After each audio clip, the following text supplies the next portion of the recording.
Hello, good morning mga kachabi. For today's video, nala ko i-share sa inyo about sa support inbox.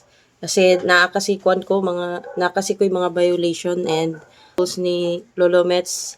Mauni nga makakitaan nga same sa ako na ako'y problema nga mauday na wala pa ko na monetize sa uban nga tools kay tungod na copyright. Tapos dugay na ako nakitaan kay kani nga copyright dugay na kaini siya sang video. So karon na detect ni Lolo Mets nga violation dai ko. So sa mga naay kuan dira issue, so tanawa lang ninyo ni kay akong itudlo na ko sa inyo kung saan pag-delete ang mga violation ng mga video nato. Okay? So una, adto to sa Facebook, then click natin, tapos adto to sa itong profile, tapos mangitaon na to ang support inbox. Na. Dayon, your alert, click natin. Tapos continue. Then, see details, continue. Tuloy-tuloy lang.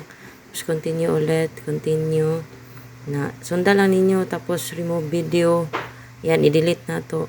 Pagka-delete na, click ang close, pagka-humay. Yun natuon ra digapon kung dagan pa mo mga video nga mga na violation. So, yun natuon lang proseso, dali ra kayo.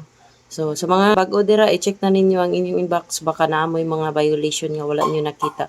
So, mora to kachabi. Thanks for watching.